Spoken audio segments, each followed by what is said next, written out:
Now, when people think of downloadable content for games, they usually picture something small, like an offshoot story that slightly expands on the main narrative of the game, or additional features such as new weapons, skins, and perhaps a couple of new mechanics that make the game feel fresh again. But there are games, however, for which DLCs have completely turned their worlds upside down, and that's what we're here to look at today. As I'm Jules, this is WhatCulture.com, and these are 10 video game DLCs that went off the rails.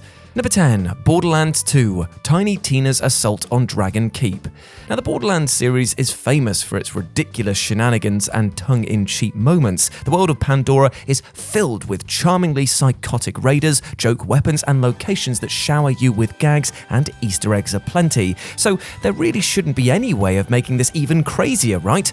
Well, as it turns out, Tiny Tina has found a way to make the game's action-packed silliness even more ridiculous. In Tiny Tina's Assault on Dragon Keep, the adorable demolition expert will take you and your friends on a fantasy adventure set in her very own Dungeons & Dragons-inspired campaign. But what makes this DLC so special is that it takes place in Tiny Tina's imagination. The entire campaign revolves around the Vault Hunters playing bunkers and badasses with her, role-playing as different characters as their dungeon master narrates what's happening in the story. The DLC uses this meta-narrative in a really entertaining way, taking jabs at all fantasy cliches and accurately depicting the reality of tabletop role-playing games. The concept, combined with new enemies and a new map, makes this DLC feel like a brand new experience. In fact, it became so memorable that that's why we got a standalone game of it in 2021. Number 9, Fallout 3 Mothership ZETA. The Fallout series is another set of games well known for their utter madness. Pretty much every single entry in the Fallout franchise has had some kind of reference to extraterrestrial life forms, mostly in the form of Easter eggs, but Fallout 3 has taken this one step further and turned it into a fully fledged DLC. In Mothership ZETA, the lone wanderer is abducted by an alien race and has to escape their spaceship along with a group of other abductees. Along their way to freedom, they'll encounter all kinds of different people, such as an Edo period samurai or a no-nonsense cowboy, and uncover a range of secrets that will shed some light on the enigmatic aliens of the Fallout universe. Aside from the DLC's clearly unique setting, the gameplay of Mothership ZETA is a pretty fresh concept as well. The player will have to work with other captives in order to escape the ship, learning their quirks and strengths in order to make your cooperation much more effective. On top of that, you get to fight with other alien spaceships and spacewalk on top of the mothership, which is just utterly insane. Number 8, The Sims 3 World Adventures. The expansion packs for the Sims games have always been chock full of weird things, like genie lamps, robotic servants, and vampires, but one expansion pack in particular stands out, as it didn't just add the crazy into the game, it changed the way in which the game was played. During the release of Sims 3, the series was at the peak of its popularity. The fans were eagerly anticipating the game's first expansion pack, World Adventures, but they had no idea what they were getting into. Instead of being just another DLC that offered their Sims a way to spend some time abroad like in its counterparts from Sim 1 and Sims 2, World Adventures turned Sims 3 into an Indiana Jones simulator. The Sims were able to travel to Egypt, China, and France to raid tombs, fight mummies, and uncover ancient secrets of each location they visited. Every map had a series of adventures the Sims could go on, complete with stories, puzzles, and unique loot with different functionalities. The change was so radical from the typical building and management gameplay of The Sims that it actually kinda split the fan base in two. Still, it had to be pretty popular as the next expansion also included missions. Number 7, Dragon Age Origins: The DARKSPAWN Chronicles.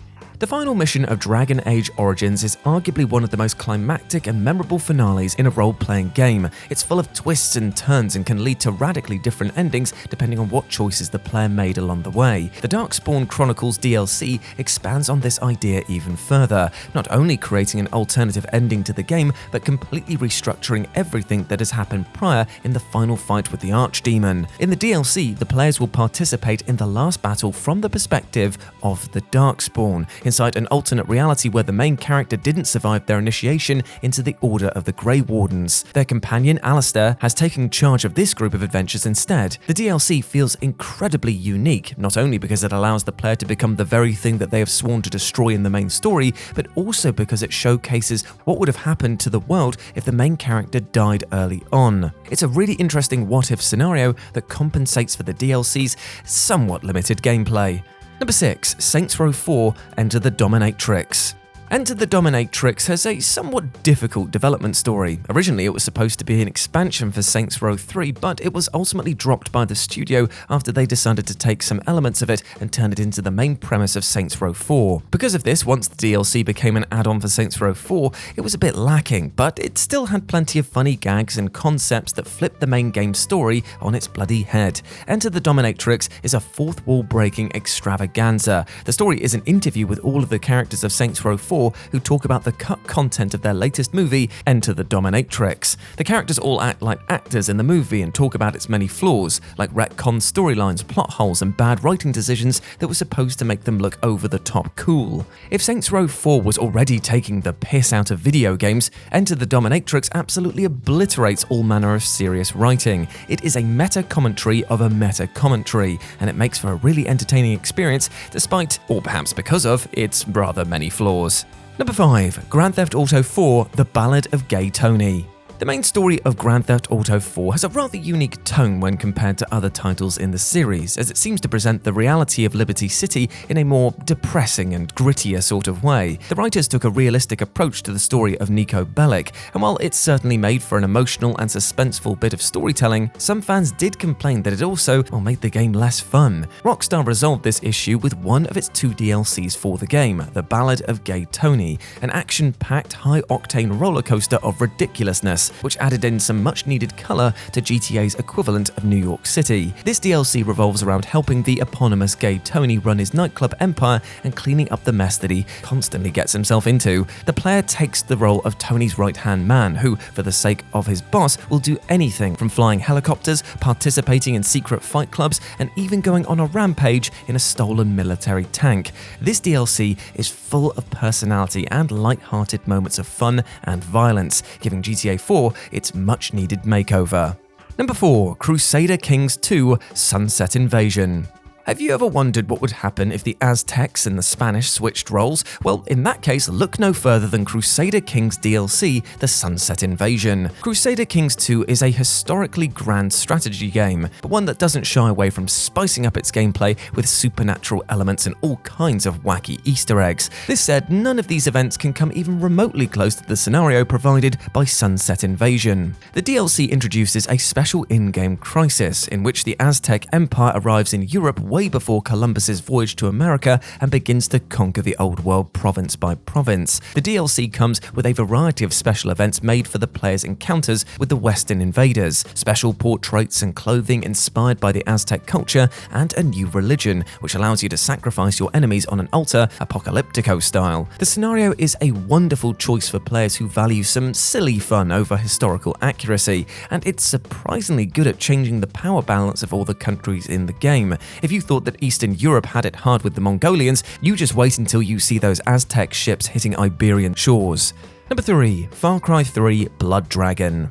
Far Cry 3's DLC Blood Dragon did a surprisingly good job of reviving the player's interest in the game long after they had finished it. Released nearly a year after the original, Blood Dragon completely flipped Far Cry 3 on its head without actually changing a single thing about its gameplay. The DLC is inspired by the flashy and over-the-top aesthetics of 80s action movies and takes place in a retro future dystopia, where nuclear warfare has mutated some of the world's animals into the titular Blood Dragons. Taking the role of a cyborg super soldier, Rex Power Cult, in a truly 80s fashion, you save the world from complete devastation with badass guns, quippy one-liners, and a lot of explosives. The setting and presentation do all the heavy lifting in this DLC. Though the gameplay of Far Cry 3 was pretty much dumbed down for Blood Dragon, the sheer personality of this DLC can keep you entertained all the way through the story. Synthwave music, retro game-inspired cutscenes, and a campy 80s vibe provides plenty of chuckle-worthy moments and genuinely thrilling action scenes. Number 2. Assassin's Creed 3: The Tyranny of King Washington.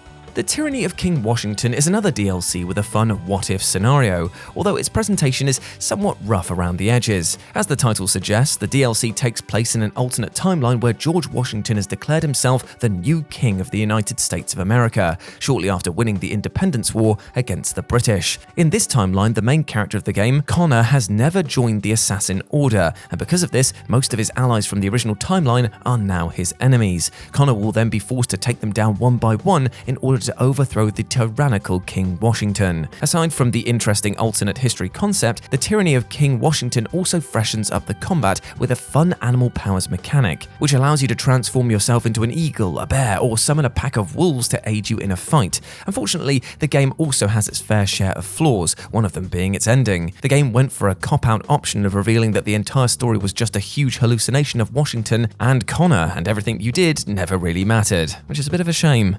And number 1, Red Dead Redemption Undead Nightmare. And finally, we have what has to be the most famous off-the-wall DLC, and say it with me kids, of all time! Red Dead Redemption's Undead Nightmare might as well be treated as a standalone game, with its 6 hours of gameplay, new modes and mechanics, and an amazing Weird West setting, which does a complete 180 from the original story of the game. Undead Nightmare takes place in an alternate timeline where an ancient Aztec curse has turned most of the population into flesh-eating zombies. John Marston has to journey deep into the nightmare-stricken wasteland and fight his way through hordes of the undead in order to stop the plague and save his family. The DLC is honestly an amazing experience, regardless of whether you played the main game or not. In fact, with its wide variety of enemies, settlement protection mechanics, and 4 new mounts inspired by the 4 horsemen of the apocalypse, Undead Nightmare can sometimes feel as if it had more content than the regular Red Dead Redemption. The DLC has been such a big hit with fans that they even decided to remake it for Red Dead Redemption 2. And yes, that's right, Rockstar didn't make this, the fans did. Come on, Rockstar.